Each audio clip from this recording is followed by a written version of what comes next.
Welcome to McClatchy's Beyond the Bubble podcast, where every week we will take you inside the race for the White House in a way only McClatchy's 30 newsrooms can, by talking about how the election is playing out on the ground in states that will matter. I, of course, am Alex Roarty, a political correspondent at McClatchy, and today I am joined by Adam Wallner, McClatchy's politics editor and the last man on earth who thinks Eric Bledsoe can be the third best player on an NBA championship team. Adam, such a pleasure to have you back. I have a lot of complicated feelings about Eric Bledsoe that I'm not even going to begin to go into because that would take up the entirety of this podcast episode. So I will just say, Alex, it's a pleasure to be here as always. And we're, of course, joined by Emily Cadet, politics reporter extraordinaire, who runs our outstanding new politics newsletter and revealed last week that she's actually a Sacramento Kings fan. Emily, welcome. Thanks for having me. Sort of more of a lapsed Kings fan, if I have to be perfectly honest, but, you know, I'll root for them over anyone else. Okay, interesting. Most importantly, make sure to sign up for that. Yes, most importantly, yes. that's the real news there, folks. Yes. That's the lead.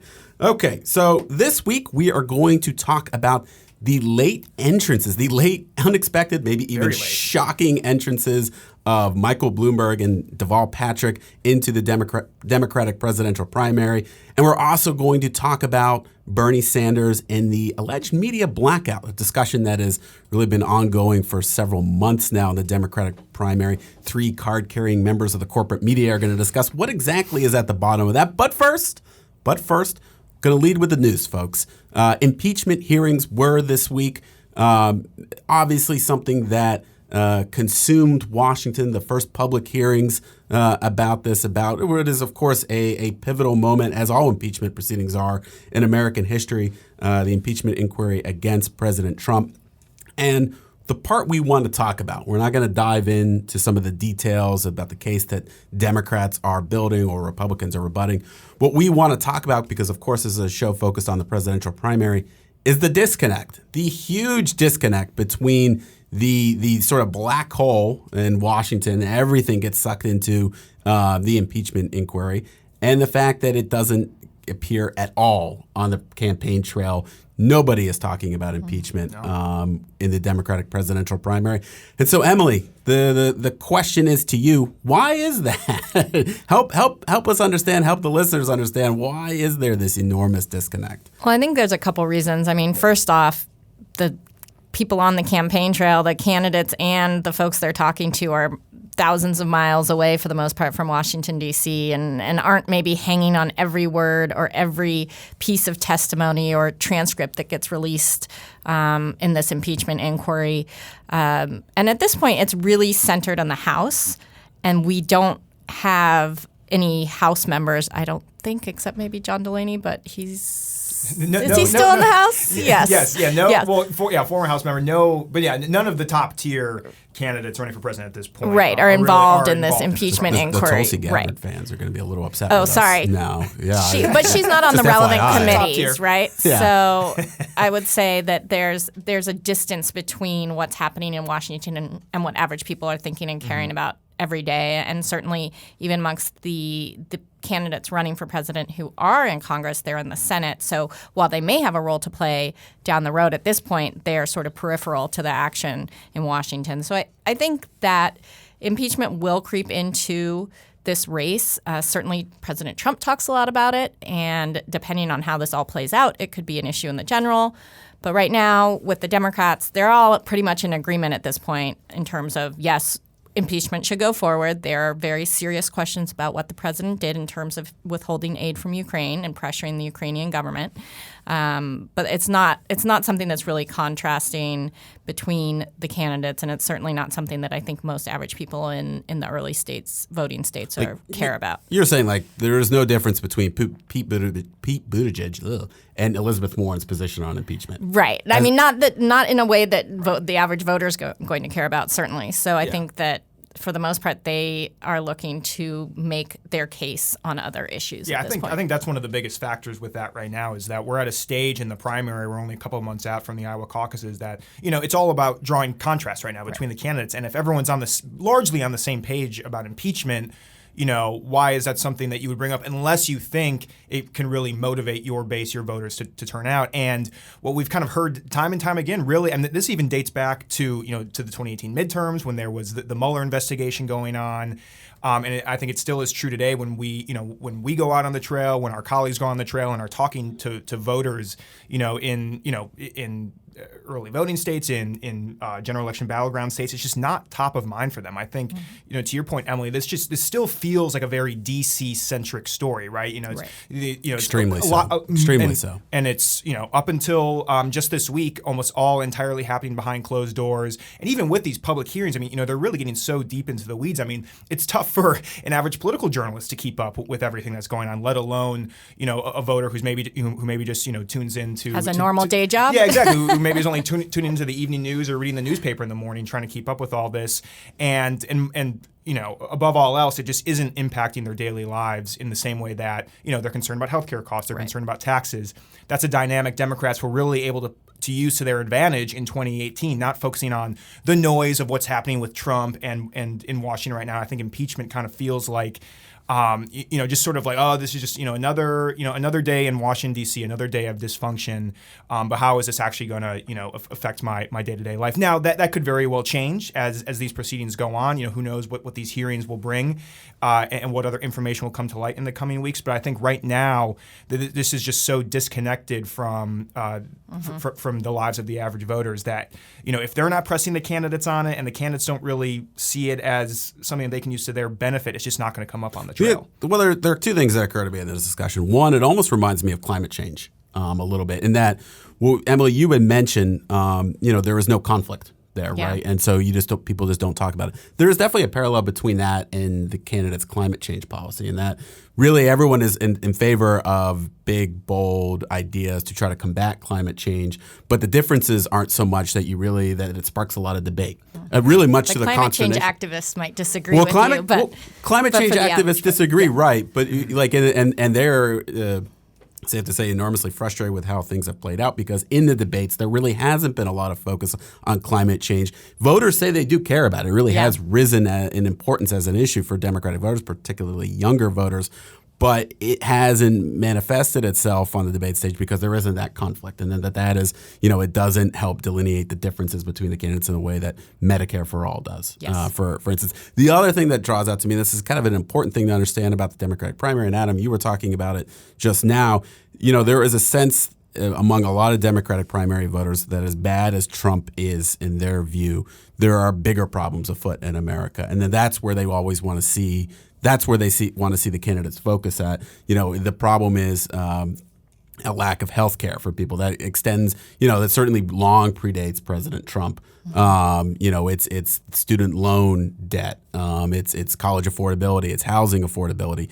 That these problems, there's always been this divide in the Democratic Party, really that has existed since Donald Trump took office. That just a big part of the electorate, they despise Donald Trump, but they really do see these other longer systemic problems as maybe a bigger issue, and they want to see the candidates address that. It's something why you see a group like Priorities USA, a Democratic super PAC, when they try to motivate voters and some of the tests that they've done before the presidential election, the message that usually gets them out is the Democratic candidate X is going to improve education. Right? Like they have found and tested that message actually draws people. So that's why, and I think candidates are responding to that dynamic and they understand that is a lot of what voters want to hear. And of course, if you're Pete Buttigieg, what the heck do you have to do with impeachment? Now, we don't want to linger on this topic too long.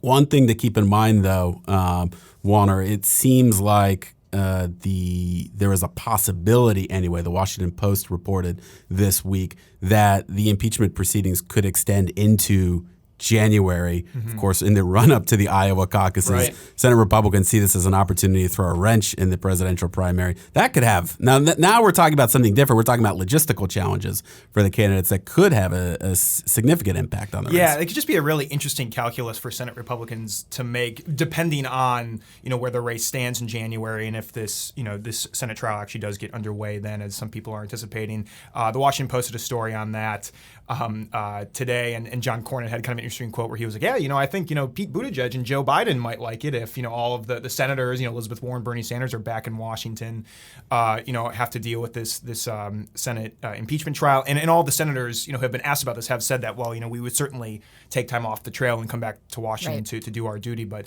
the Senate Republicans will maybe have to decide, is this really, are there certain candidates we want to help out, that we want to hurt?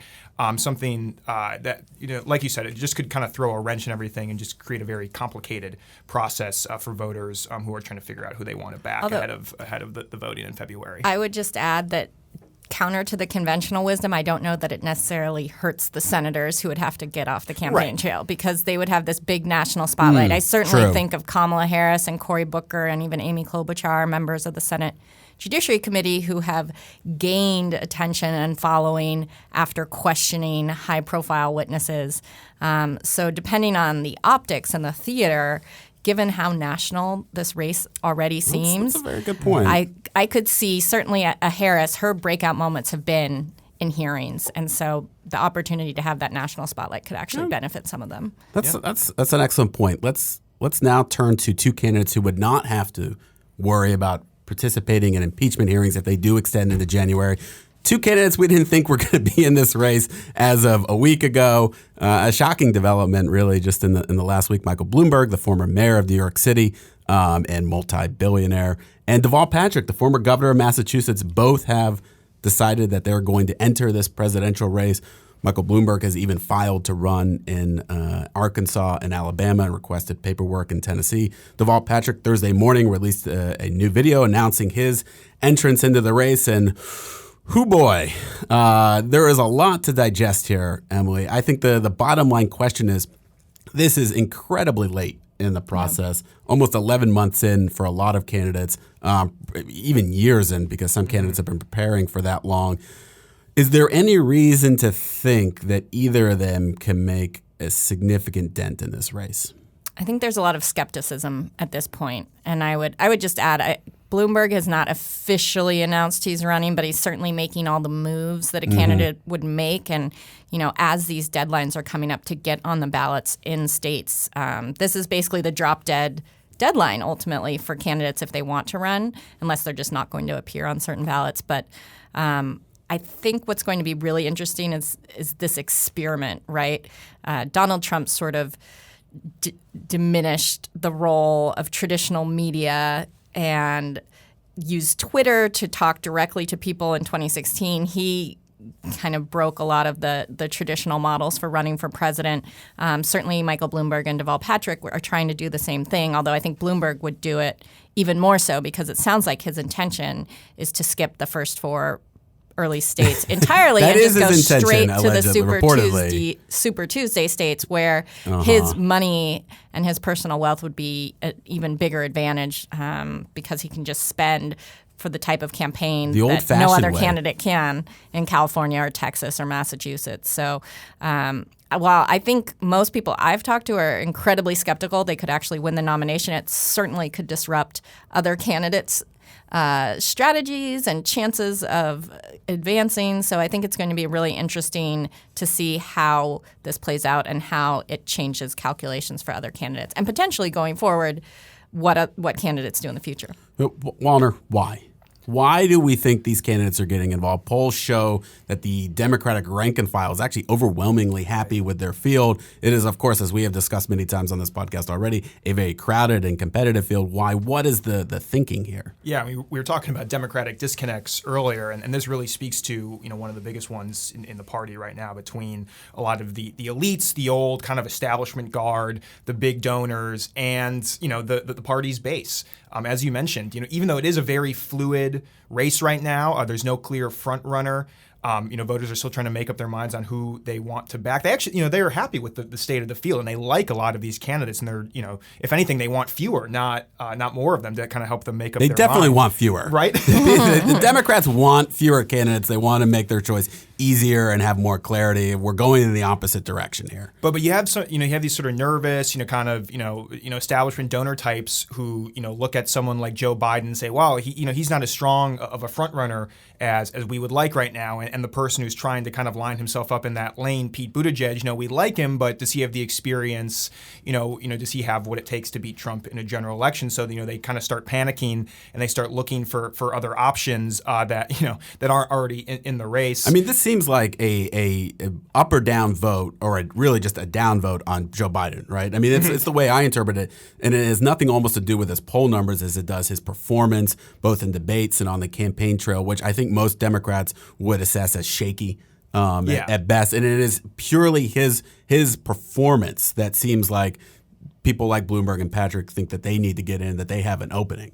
Right, and which is interesting because, I mean, certainly, if at the beginning of this race, I think a lot of people viewed Biden as the overwhelming frontrunner. You might expect him to be, further ahead in the polls, doing better in fundraising, but he still is in, as strong of a position, I'd argue, as really any other candidate in the race right now. Sure. He's still right up there with all of the top candidates in Iowa, New Hampshire.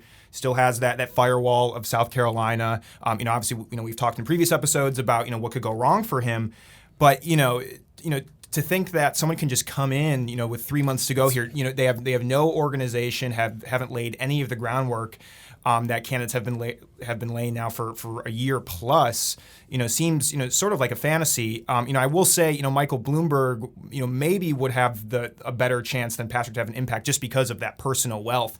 We talked about. We've talked about Tom Steyer and how he was sort of a late entry into this race as well, and he was able to pour in close to $50 million of his own money in the third quarter of this year. And what did that get him? But where did that get him? It got him a couple percentage points in the polls, qualified him for a couple debates, but that's it. Now Bloomberg, his net worth is 50 times as much as Tom Steyer, so he could, and he has a name, an established name, I think, in politics because he was the mayor of New York City.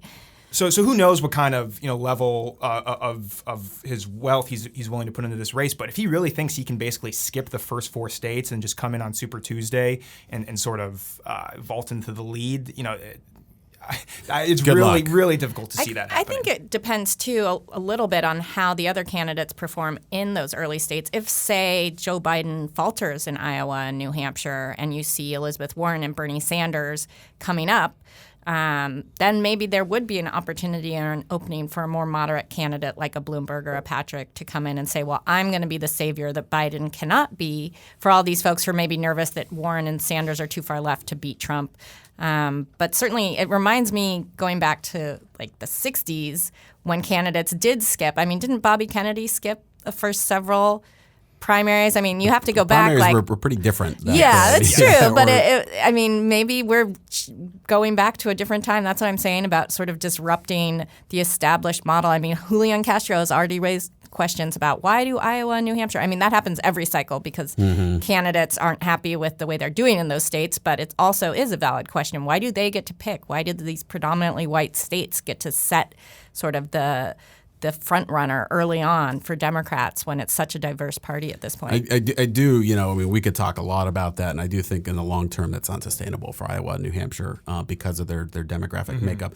That said, like with both of these candidates, my question is, what are they going to be able to bring and offer that Cory Booker hasn't? Just as an example, for the last 10 months, I mean, Booker has been diligently, relentlessly campaigning. He actually gets good marks in both debates and when he campaigns.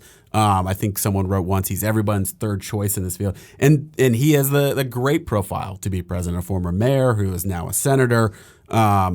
He's young, intelligent. All that said, he's at what, like 3% in the polls? He spent 10 months at this thing and does have an organization that they're counting on to try to pull him across at the end of the finish line. Deval Patrick's not going to have that. Michael Bloomberg, if he competes in the early states at all, again, he might not, won't have that. And it's not just Booker. It's Kamala Harris. It's Amy Klobuchar. All of these candidates have been trying, and all of these candidates have talent. It's not like Deval Patrick is some singular talent. He, of course, had a lot of success in Massachusetts, but that was Massachusetts. And you look at his resume, and it's easy to see why he was floated as a potential presidential candidate in 2016 and was in the early stages of 2020. He initially said he wasn't going to run, obviously reversed his decision. I mean, being a former governor, he's got the business experience.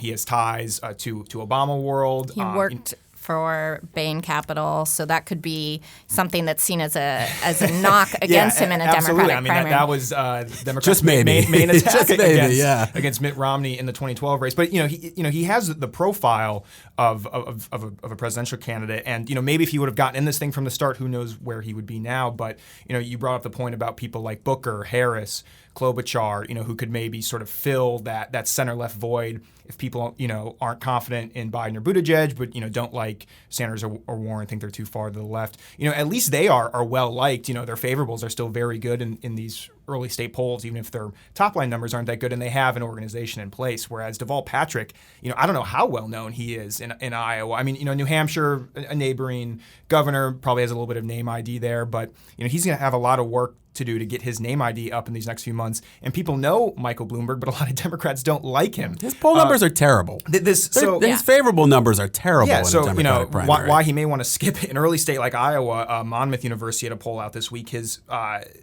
among likely Iowa Democratic caucus goers, 17% favorable, 48% unfavorable. Is that good? Is that bad? Is that bad? It's not great. It's not great, I would say.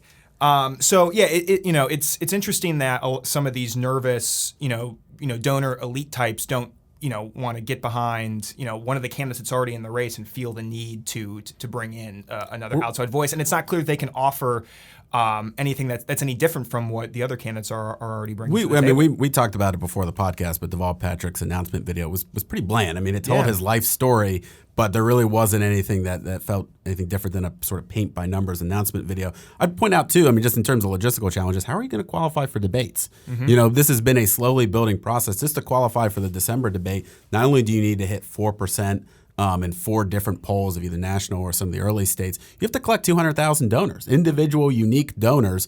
How is Deval Patrick going to do that? Maybe Michael Bloomberg doesn't need the debates because he can spend several $1 billion on air, but what is Deval Patrick's plan to get on the debate stage? And if he doesn't, or is anyone even going to take him seriously? Just real quick, do you guys envision any scenario, whether it's Bloomberg or Patrick, where they do have a legitimate opening in this race? To me, there is a small chance that one of them could sweep in if none of the other candidates can distinguish themselves in the first few primaries. And I say that only because I think that there are downsides to both of them in terms of how they appeal to the Democrats and the base of the party, but there's such a desperate desire to beat Trump. And if there's a way for Michael Bloomberg in particular to convince people that he alone can beat Trump, that Biden isn't up to the task, and these other guys, we haven't seen any candidate in the field really convince people 100% that he can beat Trump.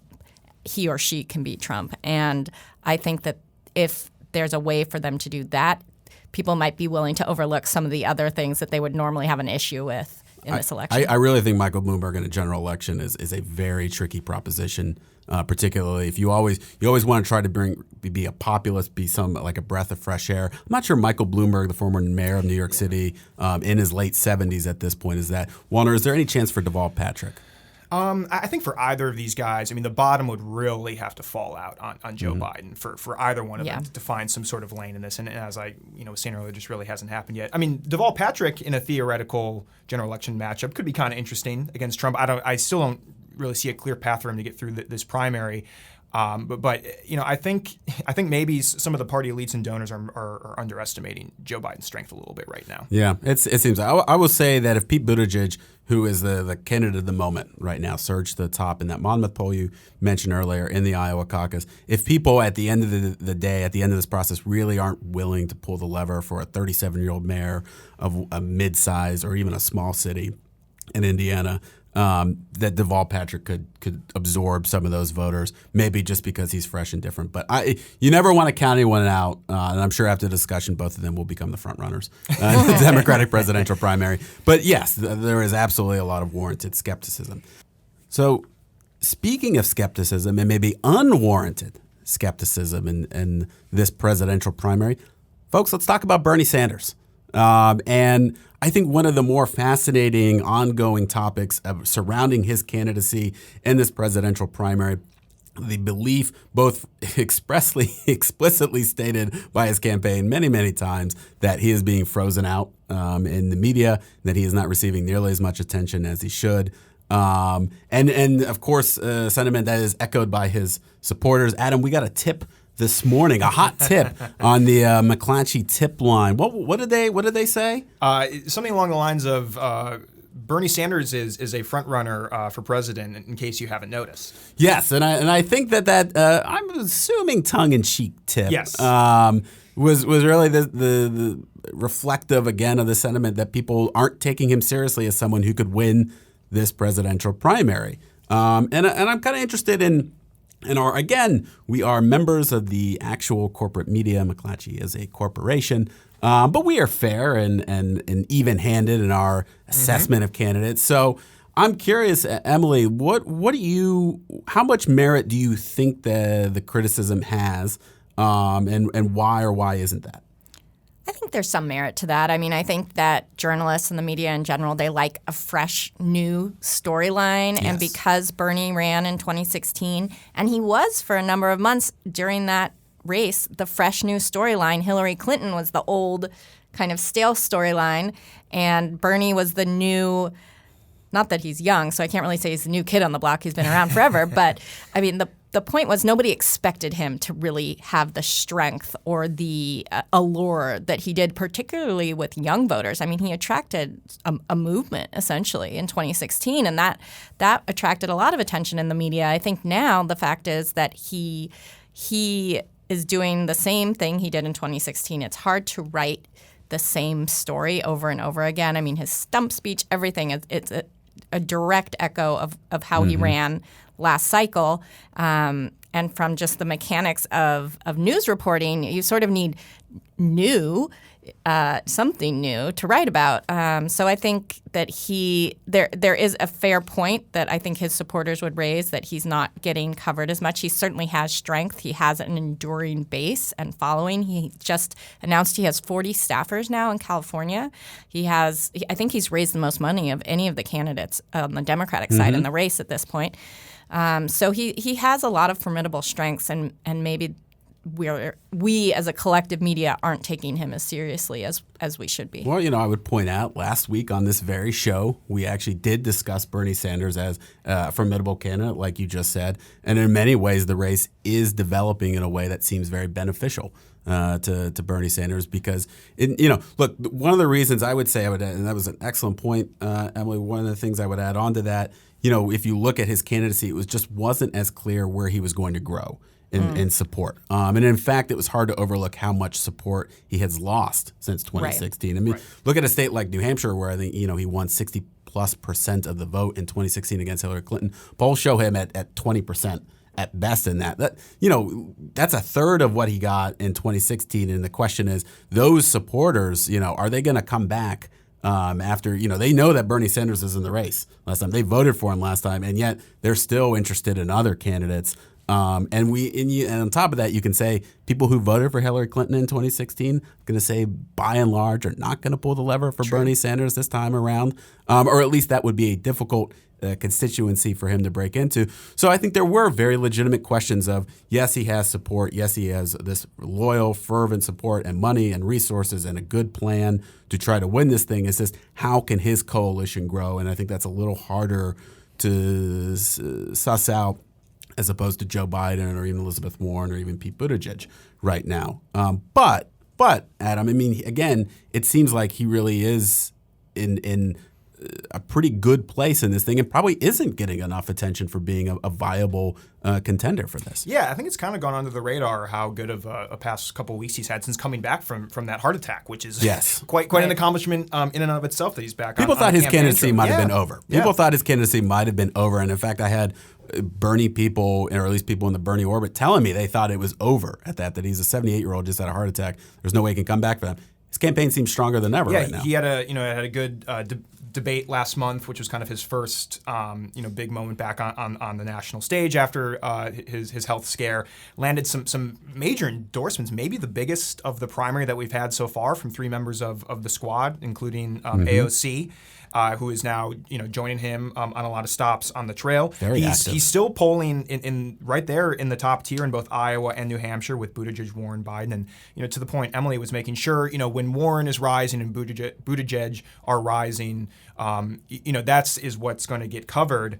But when you have such a fractured field right now, and everyone is between 17 and 22% in Iowa, having committed supporters really makes a big difference. So we've talked already in the last few episodes about how a lot of voters are still making up their minds, willing to back a different candidate than maybe who they're backing now. But Bernie Sanders has the most committed supporters. So if it still is a four-way race by the time we get to Iowa and New Hampshire, having that 20-25% is going to be critical, and could be enough to even get it into first place. But of course, the question is, once the field does start to narrow, and Sanders is one of those guys, or one of those candidates, I should say, in the race that is going to be able to stay in it for the long run because of the financial resources he has. Once things start to winnow, will he be able to expand on that base? And that was his problem in 2016, still will be his problem in 2020. But he's right. He's right in this thing, I think, in the way he's been since he entered the race. I mean, one thing that sticks out to me about the coalition he's building, the knock on him in 2016 was that it wasn't, racially diverse. Right. Mm-hmm. You really can't say that about the coalition he's assembled to this point. Really, by some metrics, he actually has the most diverse group of supporters in the field. The problem for him, though, is that there is still this enormous generational gap that he attracts a lot of younger African American and Latino voters. The problem is, if you get to middle age or the 65 plus, and seniors vote, as we all know, he does a lot worse there. The interesting thing I would say for his candidacy, I know they're very interested, of course, in bringing in new participants to the process, and participants who maybe don't show up in the polls, for instance. And so maybe the argument would follow that his support is actually greater than the polls indicate at this point. But I don't think there's any doubt, Emily. He is not going away. And look, again, a month ago, that seemed like a real open question. And instead, now we have a whole spate of stories about how he takes long walks and eats more salads and is maybe more reinvigorated to embrace the challenge of a political campaign. So he's almost like he's a whole new Bernie at this point. In some ways. Still the same Bernie in a lot of other ways. Still the same Bernie in most ways, I think. Okay. Well, do we want to read the promo now? Sorry. We can just do that at the end. Let's do that. Okay. So let us proceed to what is my favorite segment of the podcast. Let's empty our notebooks, telling us and the listeners something we don't know. Walter, you're up first. Well, I want to highlight kind of a big story that's been going on in North Carolina this week that will have some serious national implications. Will Doran at the Raleigh News and Observer has been providing a lot of great coverage on the congressional maps in that state. Court decided to kind of throw them out at the last minute, so now state lawmakers have to redraw them. And this could be a real hindrance for Republicans in their already uphill battle to try and take back the House in 2020. Right now, Republicans control 10 of the 13 House seats in North Carolina. The way that it looks like the map is going, it will probably be reduced to 8-5 or even 7-6. So before we even get to the year 2020, they may lose 2 or 3 of those seats. State lawmakers are going to be voting on the new maps this week, so I would keep an eye on the News and Observer website for updates on that story. Okay, Emily, what you got? So keeping with the North Carolina theme, I just read a story this morning on the Raleigh News and Observer that I thought was really interesting about North Carolina's voter ID law. And one of the things that they're wrestling with is for students to be able to vote, they need to provide ID. But under the law, those IDs, if they're student or university issued IDs, have to be approved in advance by the State Board of Elections. And it turns out 0 of the UNC campuses at this point have had their IDs approved. Now, some of them were rejected, some of them haven't applied. They have until Friday, I guess, to reapply if they were rejected. But you can imagine a scenario where a whole lot of UNC students are not able to vote if they don't have their student IDs because they are from another state potentially, and suddenly they are disenfranchised from the 2020 election. And one would assume that would benefit Republicans over Democrats, since young voters tend to lean more Democratic. And we'll see how competitive North Carolina is in 2020. I assume it's going to be a battleground, but issues with voting there have continued to be a problem, as Adam alluded to, with their redistricting maps. So I think that could be an interesting storyline to monitor. Always something interesting going on in North Carolina. Always something interesting going on in North Carolina. All right, mine is, speaking of battlegrounds, maybe an unexpected one. This week, Priorities USA, which is, again, a Democratic super PAC, already focused on the general election, listed all the states, as they do semi-frequently for reporters, that they consider battlegrounds. One interesting inclusion in there, Nebraska's 2nd Congressional District. Some of the you who have brushed up on your civics lessons in America will know that Nebraska delineates its electoral votes also by congressional district. And Nebraska, too, is the district that includes the state's largest city, Omaha. It is one that Barack Obama won in 2008. It was kind of a feather in the cap for the campaign then. It's kind of drifted back into obscurity, drifted back into not being a battleground, into being a solidly Republican state. Of course, as we know and have discussed many times, the suburban vote and the urban vote has really shifted to the left, and that possibly puts a place like that in play. Priorities USA, just for the record, in its briefing for reporters this week, it said it was more likely to go Democrat than the states of North Carolina or Arizona right now. Now, it's, of course, I think worth only one electoral vote. Yeah. But we are looking at potentially a very, very close presidential election. So maybe something that you're going to be hearing about an awful lot between now and next year. Okay, before we go, each of you, give me one local reporter our listeners should be following. Well, since we were talking about Deval Patrick and a little bit about his play in the New Hampshire primary, I think it's a good time for folks to follow James Pindell, a political reporter for the Boston Globe. He really knows his stuff about both Patrick and the First in the Nation primary, so he will be a critical follow here in the next few months. And of course, New Hampshire's a battleground state in the general election, so just keep following him all the way through November and beyond. Former boss of mine, actually. Emily? I was going to mention Brian Anderson with the Sacramento Bee. The California State Party Convention is this Saturday in Long Beach, and Brian will be there, and there's going to be a flurry of Democratic candidate activity in and around that area of Southern California. So you can follow him at Brian R. Anderson, and that's Brian with a Y. Always good to specify that. Okay, mine is Megan Messerly, reporter for the Nevada Independent. Nevada sometimes gets lost in the early nominating contest. They matter, though, I've heard and I've read a few times. And she is there. And, of course, all the candidates are actually going to be gathered in Nevada this weekend for an event there, and would be a great follow. Also an important state to follow between now and their primary sometime in February. Caucuses. The caucuses. Excuse me. Jeez. It's almost like I don't do this for a living.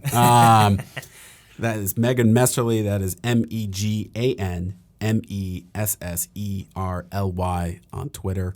Follow her. Okay, that's it for this week. We want to thank our producer, Jeremy Sheeler, and our executive producer, Davin Coburn. And thank you, our listeners. Check us out on Apple Podcasts, Spotify, Stitcher, or whatever podcast app you use. And if you like what you're hearing, please leave us a rating or a review. And if you don't, keep it to yourself. No, seriously, keep it to yourself. Talk to you next week.